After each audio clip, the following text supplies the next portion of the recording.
La pia nimegundua Simba bado wana changamoto kubwa mbili kama sio tatu. Changamoto ya kwanza, bado wanakosa ile fighting spirit kama timu.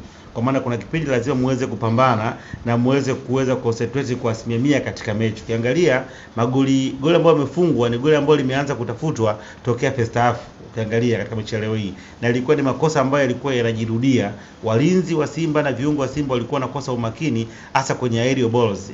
Mfungaji amefanya attempt 3, attempt ya 4 anakwenda kufunga katika eneo lile lile. Maana yake wanashindwa kuweza kuobserve makosa, lakini pia na kuweza kuyarekebisha, na kubwa zaidi wanashindwa kuangalia potential za opponent ambao wanacheza nao. Maana yake ukiona unakuli watu kama hao, maana yake kwa muda, yani kwa sehemu kubwa hawapo kwa 100% kiwanjani. Mawazo yao hawaja concentrate kwa 100%. Ndio maana mtu anaweza akafanya kosa la kwanza, akafanya kosa la pili na la tatu, na bila kujua mpaka wanakwenda kuadhibiwa. Lakini jambo lingine nimegundua, kuna utofauti mkubwa wa ubora kwa mtu mmoja mmoja. Hizi ni mechi ambazo ukiangalia kwa sehemu kubwa zinaamuliwa na ubora wa wachezaji.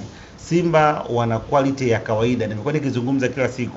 Wana wachezaji wazuri wa kawaida, wachezaji ambao ikifikia tu ambako mbinu zimeweza kumatch, inatakiwa uweze kuamua, hawana vitu vya ziada. Ndio maana ukiangalia wameingia wakina Soa, wameingia Kijichazi, hawa wote kwa wanakifanya walikuwa wanashambulia na wakitegemea safu ya ulinzi ya Azam ifanye makosa ndio wao waweze kutoa opportunities na kuweza kuscore, kitu ambacho wakati mwingine kinakuwa hakina impact. Lakini overall ni kwamba Simba wanatakiwa waweze kuandaa timu yao. Juzi nilikuwa nafanya mahojiano nikasema kwamba popote ambako yuko Yanga, popote ambako yuko Azam, popote ambako yuko Singida kwa sasa, Simba anakuwa ana nafasi ya kuweza kupata matokeo.